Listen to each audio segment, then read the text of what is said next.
Live mock दिया था जिसमें कि मेरे केवल 30 मार्क्स आए। मैंने क्यों स्किप करा उसे? आपसे स्किप कैसे हुआ? वो आपको क्या लगेगा, साला मैं क्यों नहीं कर पा रहा इस चीज में? है कि आप अपने पोटेंशियल को दबा उस पर काम करते, आपके 10 से 15 नंबर वहां बढ़ गए। दिमाग में जो फ्लो बन रहा है ना, जो डोपामिन का, वो ऐसे जाएगा। तो विंडो खोलते हो तो सबसे पहली चीज ये देख लिया करो कि आपको सबसे पहले स्टार्ट। तो आज से ठीक 1 महीने बाद से हमारे बैक टू बैक एग्जाम शुरू हो जाएंगे। इस 1 महीने से पहले जो सबसे बड़ा प्रॉब्लम हम एस्पिरेंट्स फेस कर रहे हैं, वो प्रॉब्लम ये है कि हमारे मार्क्स जो है वो एक जगह स्टक हो चुके हैं, वहां से बढ़ ही नहीं रहे हैं। और वो मार्क्स किस जगह है? 45 to 50, उससे अबव जा ही नहीं पा रहे। हम प्रयास कर रहे हैं पर उससे ऊपर नहीं बढ़ रहे हैं। तो आज ये वीडियो उसी के ऊपर है कि एक्चुअल में हमें अपने मार्क्स को इंक्रीज कैसे करना है और हमारे मार्क्स उस लेवल तक कैसे पहुंच पाए कि जहां हम अपने आप को एक सेफर साइड महसूस करें कि हाँ भाई, हमारा प्री आराम से निकल जाएगा। तो उसके लिए सबसे ज़रूरी ये होता है कि आपको अच्छे से पता है, आप मॉक टेस्ट देते हैं। तो हम लोग क्या करते हैं, तो मॉक टेस्ट जब हम देते हैं तो मॉक टेस्ट देना बड़ी बात नहीं होती है। मॉक टेस्ट देने के बाद फिर उस मॉक टेस्ट को एनालाइज करना सबसे बड़ी बात होती है, जो कि हम शायद कहीं ना कहीं मिस कर देते हैं। अब एनालाइज करना कैसे? क्योंकि देखो, मैं आपको बताता हूँ, आपको समझने की जरूरत है कि मॉक में अगर आपके मार्क्स नहीं बढ़ रहे हैं, इसका मतलब ये है कि आप खुद ही उस चीज पे काम नहीं कर रहे हैं। अब ऐसा तो है नहीं कि मॉक आपको बोल रहा है कि नहीं बेटा, मैं तो पहले तुझे इतने नंबर देता था, अब मैं तुझे इतने ही दूंगा। ऐसा तो कुछ है नहीं है। सबसे बड़ी प्रॉब्लम जो है वो हमारे साथ ही हो रही है। हम क्या करते हैं, हम फटाफट से मॉक देते हैं और उसके बाद हम अपने मॉक के मार्क्स देख के डिसअपॉइंट हो जाते हैं और फिर कहते हैं भाई छोड़, अब नहीं दे रहे। उसके बाद फिर हम जाते हैं कमेंट सेक्शन में कि भैया मॉक में मार्क्स इंक्रीज नहीं हो रहे। बट एक्चुअल जो काम है वो हम कभी करते ही नहीं है। वो क्या है, वो मैं आपको बताता हूँ कि देखो, सबसे ज़रूरी चीज़ ये होती है कि मॉक एक बार देने के बाद फिर हमें उस मॉक को एनालाइज करना पड़ता है। जैसे कि मैं आपको बताता हूँ, अभी मैंने 4 दिन पहले टेक्स्ट बुक का एक लाइव मॉक दिया था जिसमें कि मेरे केवल 30 मार्क्स आए थे। तो मैं शॉक्ड हो गया था कि भाई ये क्या, मतलब ये क्या हो गया। अब मैंने आपको ऐसा क्यों बताया, क्योंकि देखो एक्चुअल में जब तक मैं अपने ऊपर लेके चीज़ों को नहीं बताऊंगा तो आपको अच्छे से समझ में नहीं आएगी। तो जब मेरे 30 मार्क्स आए तो मैं शॉक्ड हो गया, मैं कहा भाई ये क्या है। अब सबसे बड़ी बात ये थी कि उस लाइव मॉक में मैं उस दिन तो कुछ कर नहीं सकता था, क्योंकि उसका जो परसेंटाइल है और वो सारी चीज़ें नेक्स्ट डे आती हैं। तो जब नेक्स्ट डे चीज़ें आई तो फिर मैंने उन चीज़ों को देखा, मैंने कहा मैं कहाँ कहाँ गलती करी है। तो जब मैं उस मॉक को खोल के बैठा तो मैंने उसमें ना, मैंने अपनी नोटबुक में 3 अलग अलग पैराग्राफ्स बनाए। मैं आपको बताता हूँ, पहला पैराग्राफ स्किप, दूसरा स्ट्रॉन्ग और तीसरा रॉन्ग। अब इसमें मैंने क्या लिखा, सबसे पहले मैंने स्किप में उन क्वेश्चंस की कैटेगरी लिखी जो क्वेश्चंस मैंने स्किप कर दिए थे, मैंने अटेम्प्ट ही नहीं करे थे। उसके बाद फिर जो स्ट्रॉन्ग था उसमें मैंने वो लिखा जो मैंने अटेम्प्ट करा था और जो मेरा सही हुआ। उसके बाद रॉन्ग वाले में मैंने वो लिखा जो मैंने अटेम्प्ट तो करा था बट वो मेरा गलत हो गया। अब तीनों चीजें मेरे पास सामने आ चुकी है कि भाई ये था मेरा मॉक और इसमें मैंने ये चीजें करी थी। अब मेरा नेक्स्ट काम क्या होना चाहिए कि मेरे को जो मेरा स्ट्रॉन्ग है उसको मेरे को साइड कर देना है, तो मेरे को नोटबुक में एक जगह लिख लेना कि भैया ये मेरा स्ट्रॉन्ग है और मुझे इन पे इतना ज्यादा काम करने की जरूरत नहीं है। अब नेक्स्ट पॉइंट आता है कि रॉन्ग। रॉन्ग पे सबसे ज्यादा काम करने की जरूरत है कि भाई वो मेरा गलत कैसे हुआ। मतलब देखो, अगर वो नहीं अटेम्प्ट करता तो अलग बात थी कि भाई वो तो मैंने अटेम्प्ट ही नहीं करा, लेकिन अगर वो मैंने अटेम्प्ट करा तो वो गलत कैसे हुआ, उसकी गलतियां पकड़नी है बैठ के कि भाई ये कहाँ गलती हो रही है मुझसे। उन सारी चीज़ों को मुझे नोटबुक पे लिखना है कि भाई आज ये मुझसे गलती हुई है। मेरा पूरा दिन वैसे ही डिसाइड होना चाहिए कि आज मेरा पूरा दिन इसी तरीके से चलेगा कि ये मेरी गलतियां हुई थी, मुझे इन पे काम करना है। देखो, अगर आपको फियर लगता है कि आपको सुबह सुबह मॉक देना नहीं है, कोई दिक्कत नहीं, आप शाम को मॉक दो, लेकिन शाम को मॉक देने के बाद फिर उसे एनालाइज करो और जो एनालाइज करो उसको नेक्स्ट डे इंप्लीमेंट करो। इंप्लीमेंट कैसे, मैं आपको बताता हूँ। जैसे कि जब मैंने रॉन्ग में देखा तो मैंने देखा कि मेरी क्वांट्स में एक डीआई रॉन्ग हो गई थी, जिसमें पाई चार्ट डीआई थी, 2 डीआईस थी और एक में टोटल नंबर्स लिखे हुए थे और एक में टोटल वुमेन्स लिखी हुई थी। तो मैंने ये सोचा कि टोटल नंबर्स हैं और टोटल वुमेन्स है, तो उसमें परसेंटेज दिया हुआ था। तो मैं कहा मैं ना टोटल नंबर से टोटल वुमेन्स निकाल लेता हूँ, मेंस अपने आप निकल आएंगे। बट उसमें खेल ये हो गया था कि उसमें जो मेंस का जो टोटल था वो अलग था, वो उस नंबर से मैच ही नहीं कर रहा था। जैसे मान लो अगर 6000 टोटल है और 3000 वुमेन्स दे रखी है, तो मेंस जो होने चाहिए वो 3000 होने चाहिए, बट मेंस 3000 ना होकर मेंस 2000 थे और 1000 जो थे वो अदर थे। अब गलती वहां पे क्या हुई, मेरा दिमाग इतना काम नहीं करा कि भाई वो चीज मेरे को अलग करनी चाहिए। मैंने क्या करा, मैंने परसेंटेज वुमेन का निकाला और वुमेन की परसेंटेज से हाफ करके मैंने मेंस निकाल दिए, जबकि मेंस तो वैसे निकलने ही नहीं थे। मेंस का तो उसके नंबर्स के थ्रू परसेंटेज निकलना था। ये गलती हुई, जबकि मेंस की परसेंटेज दे रखी थी, रेशियो में दे रखी थी, वो मैंने नहीं करी। वो मेरी डीआई गलत हुई। मुझे क्या समझ में आया कि भाई मैं जल्दी जल्दी में वो चीज गलत कर गया। अब मेरा काम क्या है कि भाई मेरे को डेली डीआई अच्छे से प्रैक्टिस करनी है, वो भी पाई चार्ट वाली जिसमें 2 ग्राफ आते हैं। समझ में आ गया ना मेरे को? अब नेक्स्ट जो मौका आएगा तो मेरी उसमें गलती नहीं होगी। अब उसके बाद फिर मेरी जो रॉन्ग नंबर सीरीज थी उसमें क्वेश्चंस गलत हो गए थे, वो मैंने देखे। मैं कहा भाई इसमें गलत कैसे हुआ, अब मुझे रॉन्ग नंबर सीरीज पे काम करना है। ये तो हो गई क्वांट्स की बात, और भी चीजें थी लेकिन मैं आपको एक आइडिया दे रहा हूँ, रफली आइडिया। उसके बाद अब हम लोग बात करते हैं रीजनिंग में। रीजनिंग क्या हुआ, मैंने एक पजल उठाया जो कि स्क्वायर बेस्ड पजल था, जिसमें कि 4 इन थे और 4 आउट थे। अब सबसे बड़ी दिक्कत ये हुई कि वो आधे में बनते बनते और वो स्टक हो गया। अब मैंने गलती क्या करी, मैंने कहा नहीं भाई मैं तो तुझे बनाऊंगा, लेकिन मुझे वहां क्या करना चाहिए था, मुझे जैसे ही वो गलत हो रहा है मुझे उसको स्किप करके मुझे दूसरे पजल पे बढ़ जाना चाहिए, जिससे क्या होता कि मेरा वहां पे टाइम बच जाता। अब जितना टाइम मैं उसमें लगा दिया, मान लो उसमें मैंने 8 मिनट वेस्ट कर दिए, मेरे पास केवल 12 मिनट बचे। अब मेरे पास 12 मिनट में मुझे 3 पजल्स भी सॉल्व करने हैं और उसके बाद मिसलेनियस भी सॉल्व करने हैं। तो ये सबसे बड़ी गलती हुई।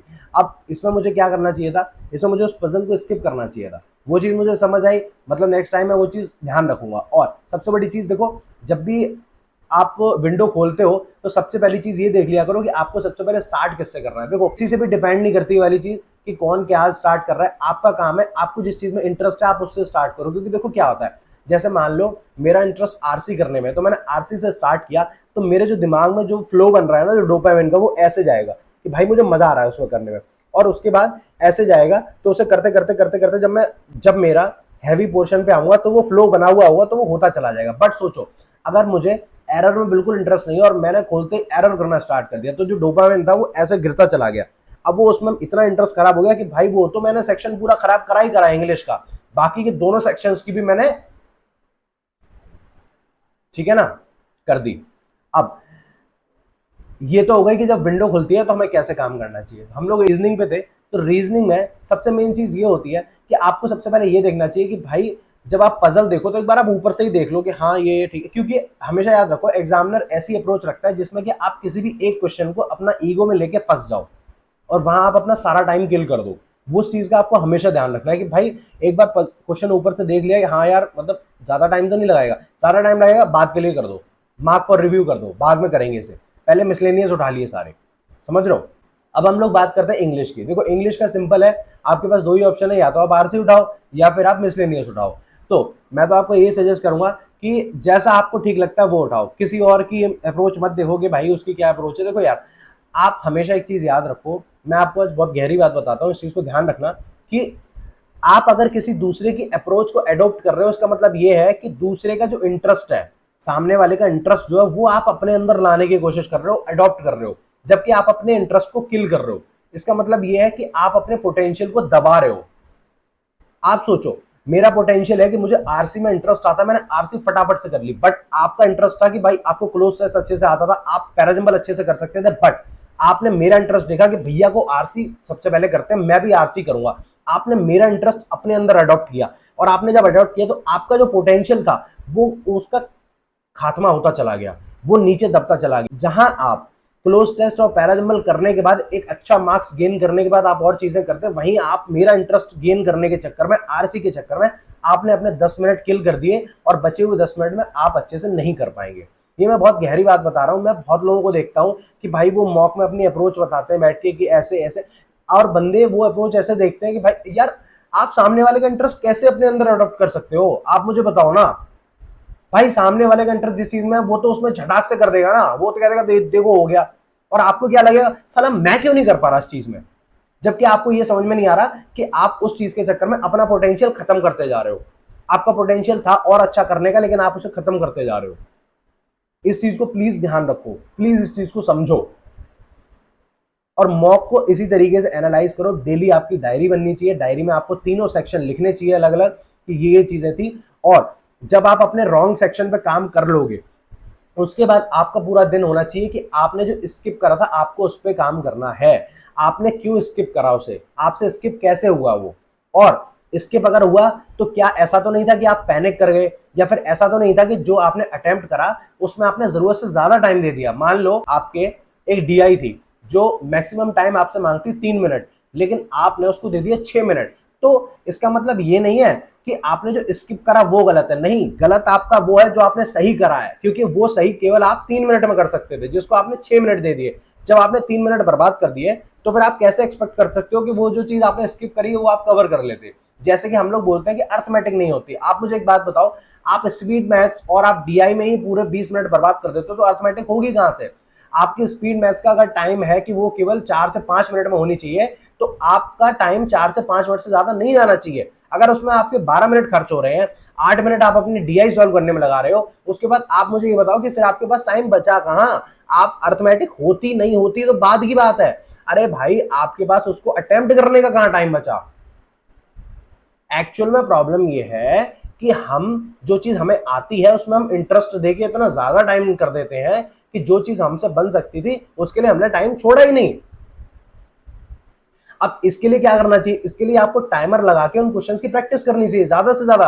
अब आप एक चीज बताओ, आपने एक मॉक दिया, आपने उसको एनालाइज करा, आपने 3 सेक्शंस बनाए कि भाई जो गलत हुआ, जो सही हुआ और जो मैंने स्किप करा। जब आपने सही हुआ उस पर देखा कि भाई इस पे कितना टाइम लगना चाहिए, सर इस पे इतना टाइम लग गया, मतलब इस टाइम को मुझे रिड्यूस करना है। अब टाइम को रिड्यूस कैसे करना है? सेक्शनल मॉक दो। सेक्शनल मॉक किस चीज के?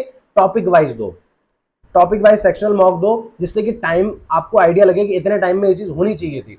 जब आपने वो चीज सुधार कर ली, आपने जो गलत किए थे वो सही कर लिए, आप सोचो अभी इस टाइम पे आपके नंबर आ रहे हैं 40, समझना आप, और 40 के बाद आपने जो सही किए थे उस पर सुधार कर लिया, आपने जो गलत किए थे उस पर सुधार कर लिया, तो 10 नंबर तो आपके अपने आप बढ़ गए ना।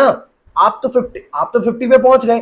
अब आपका जो मेन काम रह गया वो आपके स्किप वाले पे रह गया कि जो आपने स्किप करे उस पे काम करना है, और उस पे काम करते ही आपके 10 से 15 नंबर वहां बढ़ गए, तो आप तो एक अच्छी रेंज में आ गए ना। अब आप आओगे तो एनालाइज करके ही आओगे ना, ऐसे तो आ नहीं जाओगे ना कि मैं डेली कमेंट डाल रहा हूं कि भैया मार्क्स नहीं बढ़ रहे। अरे मार्क्स तो भैया के खुद नहीं बढ़ रहे ना, भैया खुद लगे पड़े हैं, भैया खुद एनालाइज कर रहे हैं डेली बैठ के कि भैया कहां स्पेसिफिक करा रहे हैं, भैया कहां गलत कर रहे हैं। भाई जब तक चीजों को समझोगे नहीं तब तक कहां से हो जाएंगे, आप बताओ मुझे। आप सोचो कि बार बार बोलने से कुछ नहीं होता भाई, खुद से करना पड़ेगा। यार एक चीज बताओ, आप सोच रहे हो कि भाई मेरे तो आप सोचो, आपको लग रहा है कि इंग्लिश में यार मेरे तो कम अटेम्प्ट हो पाए, इसका मतलब यह है कि भाई मुझे ना क्वेश्चन समझ में नहीं आया। बट एट द एंड आपको पता चला कि जहां आपको आरसी पढ़ने में केवल आपके 6 मिनट जाना चाहिए थे, वहां आप दे रहे हो 10 मिनट। इसका मतलब गलती आपकी रीडिंग में है। भाई ये तो आपको खुद एनालाइज करना पड़ेगा ना, इसको कोई और थोड़ी करेगा, भैया थोड़ी बैठ के बताएंगे कि बेटा आपने यहाँ ये कर दिया। अरे भाई ये तो आपने खुद कराई, ये तो आपकी गलती, आपको खुद बैठ के देखना पड़ेगा कि भाई जब मेरे को आरसी में केवल 6 मिनट देने थे तो मैं वहां 10 मिनट क्यों दे रहा हूं? इसका मतलब मेरी रीडिंग स्लो है, मुझे रीडिंग पे काम करना है, ना कि मैं ये सोच रहा हूँ कि अरे यार ये मुझसे अटेम्प्ट नहीं हुआ। अरे अटेम्प्ट होगा कहां से जब 20 मिनट का टाइम है और आप उसमें बैठे हो 10 मिनट आरसी लगा रहे हो बैठ के। भाई आपको अपने पोटेंशियल को खुद देखना पड़ेगा। अब आप सोच रहे हो कि रीजनिंग में भैया मेरे से ये वाला पजल ही नहीं बना, अरे पजल बनने का टाइम तूने छोड़ा कहां भाई?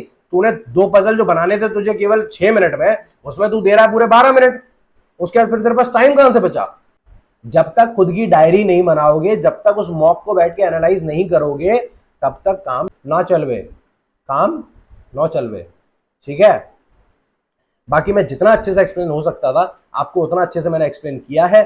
बाकी ऐसे ही मोर वीडियोस के लिए इस चैनल को सब्सक्राइब करके रखो और मुझे बता देना कि नेक्स्ट हम लोग किस टॉपिक पे बात करें। और सुनो, जल्दबाजी मत करना, हर चीज का टाइम होता है, क्योंकि मैं खुद एस्पिरेंट हूं, तुम्हें पता है, मेरे खुद के लगे रहते हैं, तो एटलीस्ट मुझे थोड़ा टाइम दिया करो किसी भी टॉपिक पे वीडियो बनाने के लिए, ठीक है। बाकी इस वीडियो पे दबा के लाइक मारना और अपना ओपिनियन मुझे कमेंट सेक्शन में जरूर दे देना, ठीक है। तब तक के लिए पढ़ते रहो, मुस्कुराते रहो। हर हर महादेव।